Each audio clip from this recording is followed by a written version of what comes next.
आज अपन हिंदी ग्रामर में कारक के बारे में अध्ययन करेंगे। कारक किसे कहते हैं, कारक की परिभाषा क्या है, कारक के कितने भेद होते हैं। तो सबसे पहले कारक की परिभाषा देखते हैं। जैसा कि मैंने बोर्ड पे लिखा कि संज्ञा या सर्वनाम का क्रिया के साथ संबंध बताने वाले शब्द कारक कहलाते हैं। यानी वाक्य में कोई संज्ञा शब्द होगा या सर्वनाम शब्द, उसका क्रिया के साथ क्या संबंध है, क्या रिलेशन है, उसी को हम कारक कहते हैं। अब बात करते हैं, परिभाषा क्लियर हो गई। अब बात करें कारक के भेद या प्रकार कि कारक कितने प्रकार के होते हैं या कारक के कितने भेद होते हैं। तो अगर मैं हिंदी की बात करूं तो हिंदी में कारक 8 प्रकार के होते हैं। कितने प्रकार के होते हैं? 8 प्रकार के। कौन कौन से, ये मैं अभी चर्चा करूंगा। और दूसरा मैं एक चीज बता दूं कि कारक के साथ साथ में इनकी विभक्ति, जिसको हम परसर्ग भी बोलते हैं। क्या बोलते हैं? परसर्ग। परसर्ग विभक्ति का ही दूसरा नाम है। इसको अपन चाहे विभक्ति बोल दो, विभक्ति चिन्ह बोल दो या परसर्ग बोल दो।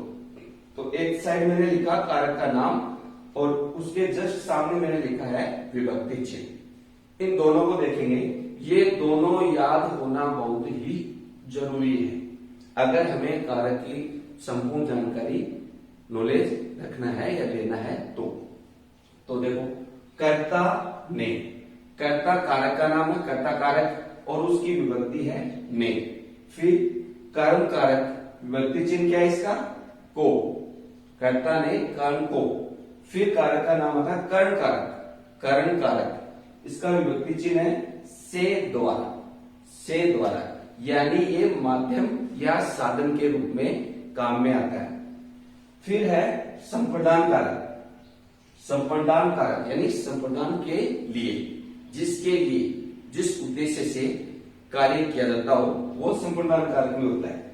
और फिर अगला कारक आता है अपादान कारक।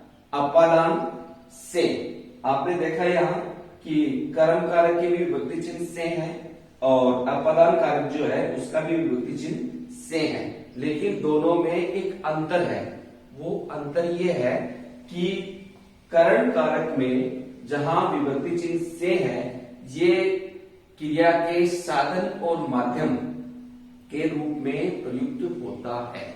यानी विभक्ति चिन्ह तो से ही आएगा इसका, लेकिन इसका प्रयोग हम किसी साधन या माध्यम के रूप में करते हैं। इसको जब आगे हम पर्टिकुलर एक एक कारक को लेंगे, डिफाइन करेंगे, तब इसको मैं समझाऊंगा। उसी प्रकार से अपादान कारक, इसकी भी विभक्ति चिन्ह क्या है? से है, लेकिन इसमें अलग होने के अर्थ में, यानी जहां विभक्ति चिन्ह से आ रहा है माध्यम के रूप में, साधन के रूप में, वहां तो कौन सा कारक होगा? कर्ण कारक। और जहां विभक्ति चिन्ह से आ रहा है लेकिन वह अलग होने का अर्थ दे रहा है, तो वहां कौन सा कारक होगा? अपादान कारक। फिर अगला कारक है संबंध कारक। संबंध, का, के, की, इसकी विभक्ति या पर सर्ग है का, के, की, रा, रे, री। अगला कारक के रूप में मैं लेता हूं अधिकरण कारक। अधिकरण कारक की विभक्ति चिन्ह है में, पे, पर।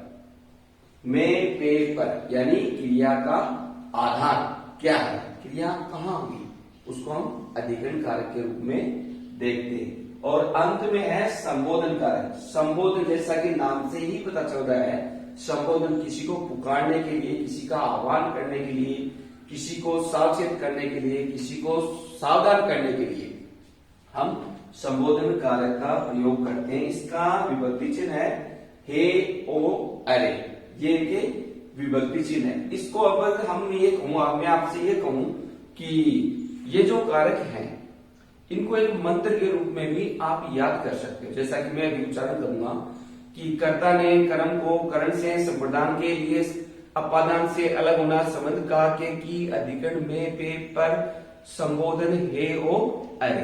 तो ये क्या है? एक मंत्र की भांति भी हम इसको अपन याद कर सकते हैं। तो प्रत्येक बच्चे के ये पूरा कारकों के नाम और विभक्ति चिन्ह, ये पूरे एक मंत्र, जैसे आप गायत्री मंत्र याद करते हो, उसी तरीके से इस पूरे कारक और कारक के विभक्ति चिन्ह है, इनको याद रखो। आगे इसको एक एक करके मैं डिफाइन करता हूं, एक एक कारक को लेकर। पहला कारक के रूप में अपन देख रहे हैं कर्ता कारक। कर्ता कारक किसे कहते हैं, इसकी परिभाषा देखते हैं। संज्ञा या सर्वनाम के जिस रूप से क्रिया के करने वाले का बोध हो, संज्ञा या सर्वनाम का वह रूप जिसके द्वारा क्रिया के करने का बोध हो, उसे क्या कहेंगे, कर्ता कारक। एक मेरी तरफ से मैं आपको बहुत ही शॉर्ट एंड स्वीट परिभाषा और देता हूं कि जब भी अपन कोई वाक्य देखते हैं तो वाक्य में क्रिया का होना अति आवश्यक है। बिना क्रिया के वाक्य का निर्माण ही नहीं हो सकता, तो क्रिया का होना बहुत जरूरी है। और उस क्रिया का संपादन कौन कर रहा है, वह उस वाक्य का क्या होगा, कर्ता होगा। यानी सीधी सी बात अगर ये देखें तो कर्ता कारक मीन्स काम करने वाला, क्या, काम करने वाला। काम का अर्थ यहाँ क्रिया से ले लेते हैं, यानी क्रिया करने वाला। वाक्य में कोई व्यक्ति कोई वस्तु होगी या होगा जो क्रिया का संपादन कर रहा है, उसे ही हम उस वाक्य में कर्ता कारक कहते हैं। यानी जो क्रिया का संपादन करता है या क्रिया का निष्पादन करता है, उसे हम कर्ता कारक कहते हैं।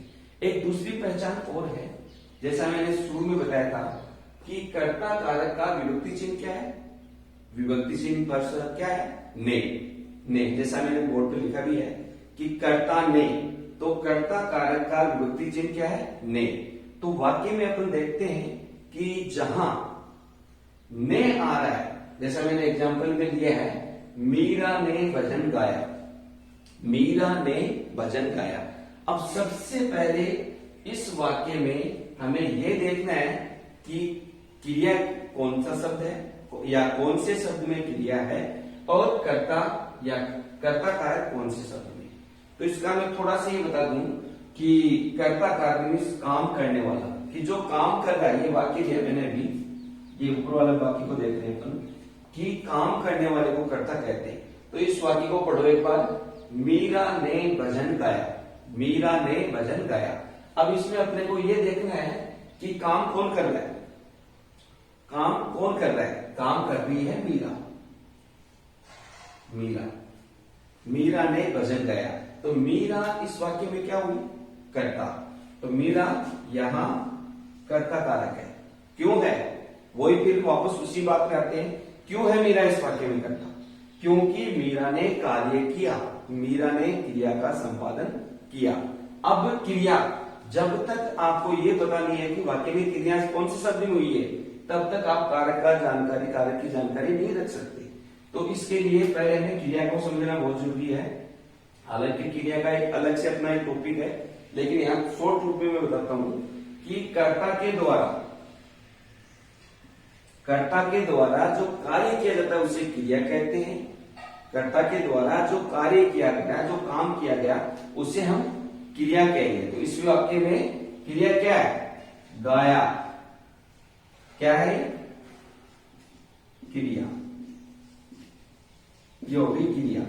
और अब अगर उल्टा देखते हैं इसको, इस क्रिया का संपादन किसके द्वारा किया गया, इस क्रिया का निष्पादन किसके द्वारा किया गया, या यूं कहूं कि इस क्रिया को किसके द्वारा किया गया, कौन कर रहा है, क्रिया को करने वाला कौन है, इस वाक्य में है मीरा। तो मीरा इस वाक्य में क्या हुई, कर्ता कारक। एक दूसरी पहचान मैंने जैसा कि अभी बताया कि विभक्ति चिन्ह क्या है कर्ता कारक की, ने। तो ये ने, कर्ता ने कर्म को करण से संप्रदान के लिए, जैसा मैंने पूर्व में बताया था, उसी प्रकार से अगर आपको विभक्ति चिन्ह याद है तो इसके द्वारा भी हम कारक की पहचान बड़ी आसानी से कर सकते हैं। कैसे, कि इसके जो विभक्ति चिन्ह आती है वाक्य में, जो विभक्ति चिन्ह दी हुई है, उसके जस्ट पहले वाला जो शब्द होगा वो उसी कारक का होगा जिस कारक की विभक्ति चिन्ह दी हुई है। तो यहां विभक्ति चिन्ह किसका है, कर्ता कारक का। तो इस ने, कर्ता ने, तो ने के पहले वाला शब्द हुआ मीरा, तो मीरा इस वाक्य में क्या हुई, कर्ता कारक हुई। इसी प्रकार से हम दूसरा उदाहरण लेते हैं। धोबी ने कपड़े धोए, धोबी ने कपड़े धोए। अब इसमें सबसे पहले तो हमें क्रिया की पहचान करनी है। क्रिया कौन सी है, धोना, धोए। ये वाक्य में वचन लिंग रूप के अनुसार चेंज हो जाती है, धोए। और क्रिया को कर कौन रहा है, धोबी। तो धोबी इस वाक्य में क्या हुआ, कर्ता कारक। क्या हुआ, कर्ता, क्योंकि धोबी ने काम किया। क्या काम किया, कपड़े धोने का। तो इसमें धोना तो हो गई क्रिया और धोबी हो गया कर्ता। कर्ता क्यों हुआ, क्योंकि क्रिया का संपादन धोबी के द्वारा किया गया। जैसा मैंने शुरू में बताया कि इसमें विभक्ति चिन्ह कौन सी आ रही, कारक की ने आ रहा है। तो ने के पहले वाला शब्द क्या होता है, ने के पहले वाला शब्द यानी जिस कारक की विभक्ति चिन्ह दिया हुआ है उसी कारक का शब्द होगा। तो धोबी भी इसमें क्या हुआ, जैसा कि मैं अभी बता रहा था कि कर्ता कारक किसे कहते हैं। एक और फॉर्मूला है जिसके तहत हम वाक्य में ये देख सकते हैं कि कौन से शब्द में कर्ता कारक प्रयोग हुआ है। जैसा कौन, किसको। अपन क्रिया के साथ कौन और किसने शब्द अगर बनाकर प्रश्न बनाते हैं और जो उत्तर हमारे पास आएगा उस वाक्य में वही उसी शब्द में कर्ता कारक होगा। जैसे मैं अभी आपके सामने करता हूं, मीरा ने भजन गाया। भजन किसने गाया, भजन कौन गाता है। जैसे क्रिया के साथ मैंने कौन शब्द लगाया कि भजन कौन गाता है, तो कौन का उत्तर क्या आ रहा है, मीरा। इस वाक्य की बात कर रहा हूं मैं, तो इस वाक्य में मीरा कर्ता कारक है। दूसरा वाक्य लेते हैं, धोबी ने कपड़े धोए।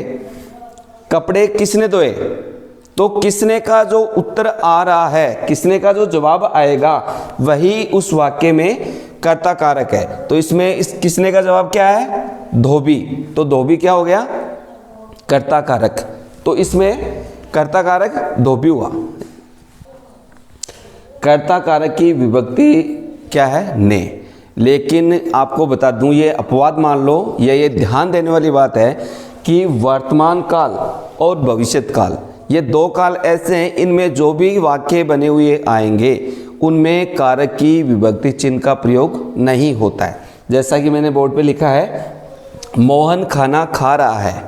मोहन खाना खा रहा है। अब जो बच्चे सिर्फ रट कर याद किया कि सर ने बताया था कर्ता ने कर्म को करण से संप्रदान के लिए अपादान से अलग होना, संबंध का के की अधिकरण में पेपर संबोधन है और है, तो यहाँ चूंकि विभक्ति नहीं है तो कैसे पता चलेगा कि इसमें कर्ता कारक कौन से शब्द में प्रयोग हुआ है। तो दूसरा तरीका मैंने बताया था कि ये देख लो इसमें कि काम कौन कर रहा है, क्रिया का संपादन किसके द्वारा हो रहा है, तो मोहन खाना खा रहा है।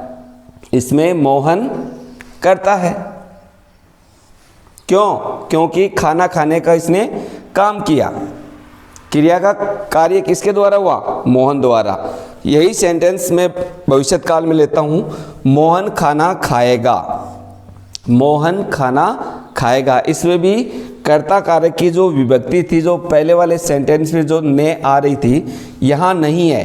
क्यों नहीं है, इसका वजह मैंने बता दी कि वर्तमान काल और भविष्यत काल में कारक की विभक्ति चिन्ह का प्रयोग नहीं होता है। इसका पहचान हमें परिभाषा से ही लगाना पड़ेगा, या क्रिया का संपादन किसके द्वारा हो रहा है वो देख के, या ये कौन किसको, ये आप लगा दो। मोहन खाना खा रहा है, खाना कौन खा रहा है, उत्तर आ रहा अपने पास मोहन, इट मीन्स मोहन कर्ता कारक है। दूसरा देखते हैं, मोहन खाना खाएगा। खाना किसने खाया, खाना कौन खाएगा, मोहन।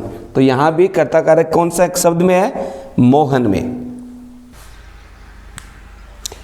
दूसरे कारक के रूप में आता है कर्म कारक, जिसकी विभक्ति चिन्ह मैंने क्या बताई थी, परसर्ग बोल दो, विभक्ति चिन्ह बोल दो, को। कर्ता ने कर्म को। इसकी परिभाषा देखते हैं, क्रिया का फल जिस शब्द पर पड़ता है वह कर्म कारक कहलाता है। वाक्य में ऐसा कोई शब्द होगा जिसका फल का मतलब जानते हो, आम केला सेब संतरा नहीं, फल यानी परिणाम।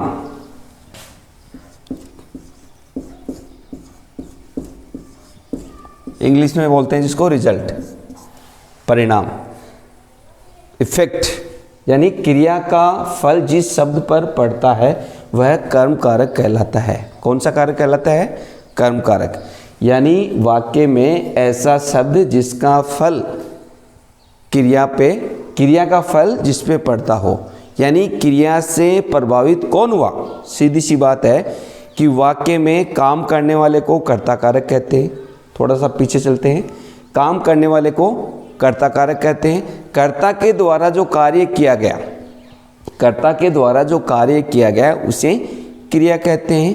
कर्ता के द्वारा जो क्रिया की गई उस क्रिया का प्रभाव चाहे वह सकारात्मक हो या नकारात्मक, जिस व्यक्ति वस्तु पर गिरता है, पड़ता है, वह क्या होगा?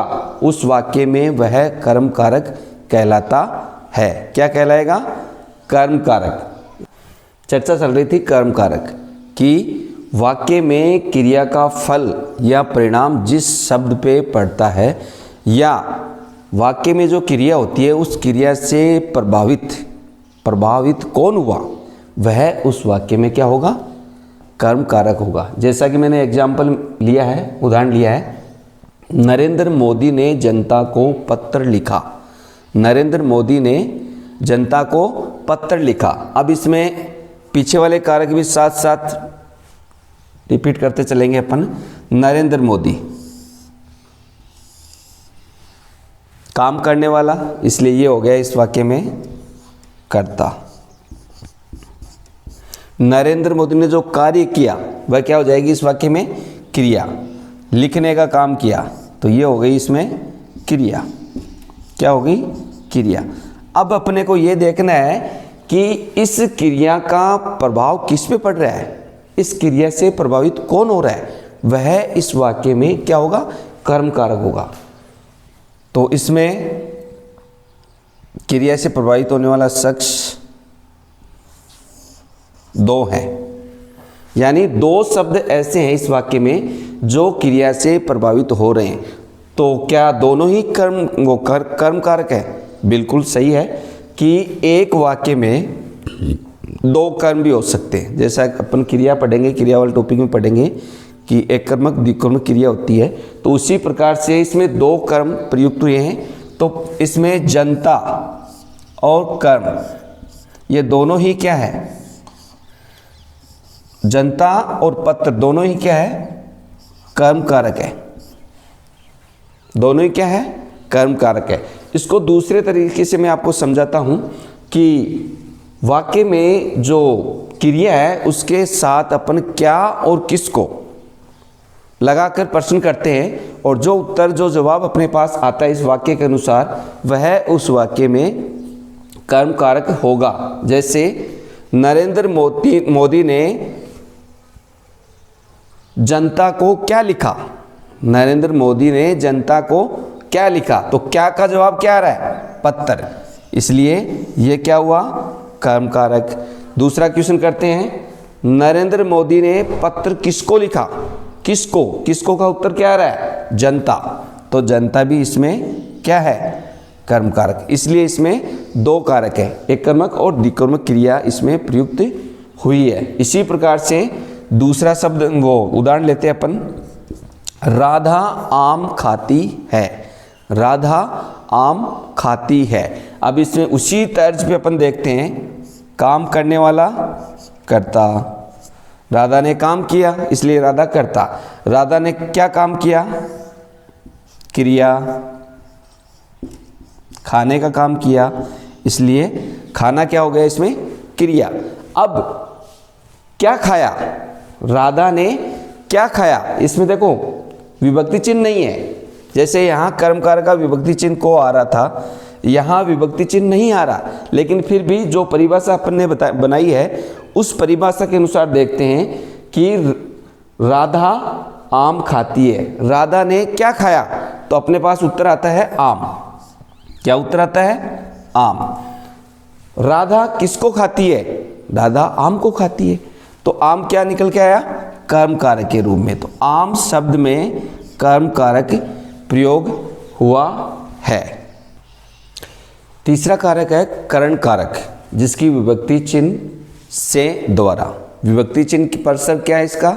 से द्वारा, यानी माध्यम या साधन के रूप में से विभक्ति चिन्ह जहाँ प्रयोग की जाती है उस वाक्य में करण कारक होता है। जैसा कि परिभाषा में बताया, क्रिया के करने का साधन, वाक्य में क्रिया के करने का साधन या माध्यम करण कारक कहलाता है। यानी क्रिया कौन से साधन या माध्यम से की गई, या दूसरे शब्दों में मैं यूँ कहूँ कि कर्ता क्रिया का संपादन करने के लिए, क्रिया को अंजाम देने के लिए कौन से साधन या माध्यम को काम में लेता है, वो साधन या माध्यम ही उस वाक्य में क्या कहलाएंगे? करण कारक। क्या कहलाएंगे? करण कारक। और इसका विभक्ति चिन्ह क्या है? से, द्वारा के अर्थ में, यानी जिसके द्वारा कार्य किया जाता हो या क्रिया की गई हो। जैसा कि उदाहरण में मैंने लिया है, राम ने रावण को बाण से मारा। राम ने रावण को बाण से मारा। अब इसमें राम कर्ता कारक,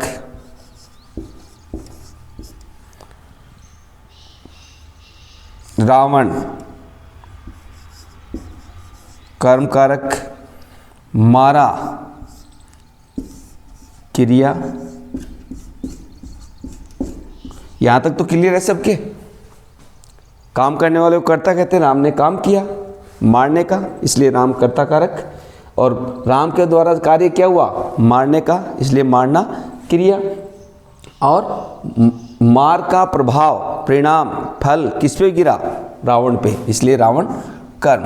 अब अपन बात कर रहे हैं करण कारक की, तो क्रिया यहाँ मारना है और राम करता है, तो राम ने मारने के लिए कौन से साधन को काम में लिया? तो अपने पास उत्तर आ रहा है बाण। और तो इस वाक्य में बाण क्या है? साधन बना, क्रिया का साधन माध्यम क्या बना? बाण। तो बाण इस वाक्य में क्या बना? क्या निकल कर आया? करण कारक। बाण शब्द में करण कारक प्रयुक्त हुआ है। दूसरी पहचान एक मैंने ये बताई थी कि जिस कारक की विभक्ति चिन्ह, जैसे यहाँ देखो से, को, ने, तीनों कारक, पूरे वाक्य में तीन विभक्ति आ रही है कारक की। ने कर्ता कारक की है, तो ये इसके पहले वाला शब्द में कर्ता कारक है। को कर्म कारक की है, तो इसके पहले वाले शब्द में कर्म कारक है। से, अब यहाँ से दो कारक की विभक्ति होती है, इसलिए हमें ये देखना होता है कि ये साधन के रूप में आ रहा है, तो कौन सा कारक होगा? करण कारक। तो इसमें बाण शब्द जो है वो करण कारक हुआ है। दूसरा शब्द लेते हैं, वाक्य लेते हैं, बच्चे गेंद से खेलते हैं। बच्चे गेंद से खेलते हैं, पूर्व की बाती, बच्चों में कर्ता कारक, खेलना क्रिया, किससे? खेलने की क्रिया किससे हुई? बच्चे किससे खेल रहे? गेंद से, तो गेंद करण कारक। बड़ा सिंपल सा तरीका है इसका कि क्रिया का साधन या माध्यम का हमें पता लगाना है, और वह साधन या माध्यम ही उस वाक्य में, जिस शब्द में वो साधन या माध्यम बना है, वही उसमें क्या होगा? करण कारक होगा। एक दूसरा फॉर्मूला और है इसका कि जैसा कि मैंने बताया, किससे, अपन कर्ता से क्वेश्चन करते हैं, जैसा कि मैं कर रहा हूं, राम ने रावण को किससे मारा? राम ने रावण को किससे मारा? किससे का जो उत्तर आएगा, जो जवाब आएगा इस वाक्य में, वही उस वाक्य का कौन सा कारक होगा? करण कारक। तो राम ने रावण को किससे मारा? बाण से, तो बाण इसमें क्या हो गया? करण कारक। ठीक इसी प्रकार से बच्चे गेंद से खेलते हैं, मैं प्रश्न कर रहा हूं इस शब्द को जोड़कर, बच्चे किससे खेलते हैं? बच्चे किससे खेलते हैं, तो किससे का उत्तर क्या आ रहा है? गेंद। तो गेंद क्या हो गया? करण कारक, क्योंकि गेंद यहां साधन या माध्यम बना है, और इस वाक्य में साधन या माध्यम कौन सा बना है? बाण शब्द। इसलिए बाण और गेंद इन दोनों वाक्यों में करण कारक होंगे। चौथे कारक के रूप में अपन लेते हैं संप्रदान कारक। जैसा कि मैंने बताया, संप्रदान कारक की जो विभक्ति चिन्ह है या परसर्ग है, क्या बताया था? के लिए, संप्रदान के लिए, कर्ता ने कर्म को कर्ण से संप्रदान के लिए। अब इसकी परिभाषा देखते हैं। कर्ता जिसके लिए कुछ करे, यानी वाक्य में जो कर्ता कारक है वो किसी के लिए कुछ कर रहा है, कुछ दे रहा है, कुछ कर रहा है, या उसका उद्देश्य क्या है, वह उस वाक्य में कौन सा कारक होगा? संप्रदान कारक। कौन सा होगा? संप्रदान कारक। दोबारा देखते हैं, कर्ता जिसके लिए कुछ करे, यानी कर्ता किसी के लिए, कोई संज्ञा शब्द हो सकता है, सर्वनाम शब्द हो सकता है, जिसके लिए कुछ कर रहा है, वह उस वाक्य में संप्रदान कारक कहलाता है। अब इसका उदाहरण देखते हैं अपन। जैसे फर्स्ट उदाहरण मैंने लिया, मालिक नौकर को वेतन देता है। मालिक नौकर को वेतन देता है। अब इसमें शुरू से रिपीट कर लेते हैं। मालिक क्या है? इसमें कौन सा कारक है? कर्ता कारक। क्यों? क्योंकि मालिक ने काम किया, क्रिया का संपादन किया, इसलिए मालिक शब्द में कर्ता कारक है। कर्ता के द्वारा जो कार्य किया जाता है, देना, देना शब्द में क्रिया, इसमें क्रिया छिपी हुई है। अब देने का भाव, यानी दिया किसको जा रहा है? मालिक के नौकर को वेतन देता है, दिया दे किसको रहा है? नौकर को। तो नौकर शब्द में कौन सा कारक हुआ? कौन सा हुआ?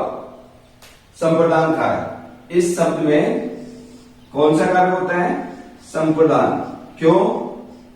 ऊपर परिभाषा में दे रखा है कि जहां देने का अर्थ है या कर्ता जिसके लिए कुछ कार्य कर रहा है, यहां मालिक किसके लिए कार्य कर रहा है?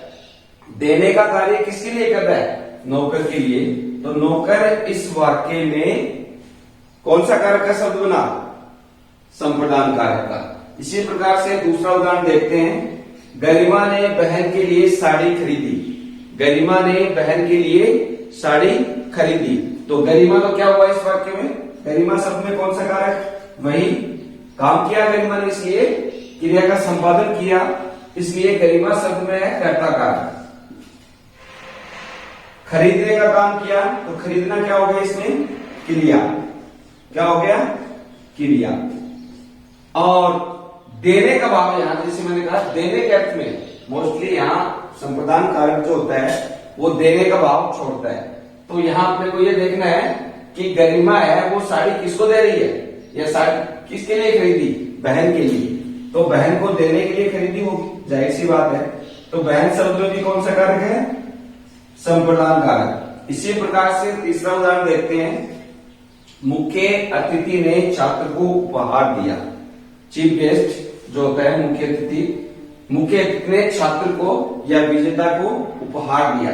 तो इसमें मुख्य अतिथि जो है वो कर्ता कारक है, क्योंकि इसके द्वारा मुख्य अतिथि द्वारा क्रिया का संपादन हो रहा है। और दिया, दिया क्या है? क्रिया। दिया देना, देने से भाव आ रहा है। किसको दिया? छात्र को। तो देने का भाव किसमें आ रहा है? छात्र में, इसलिए छात्र शब्द में संप्रदान कारक है। यही मैं थोड़ा पीछे का रिपीट कर दूं। उपहार क्या है फिर?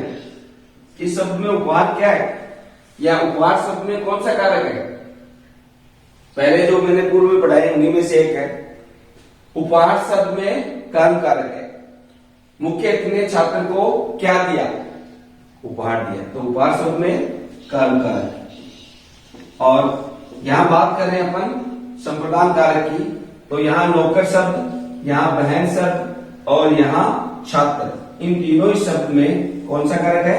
संप्रदान कारक। क्योंकि इन तीनों शब्द में देने का भाव आ रहा है कि दिया इनको जा रहा है, इसलिए यहां संप्रदान कारक होता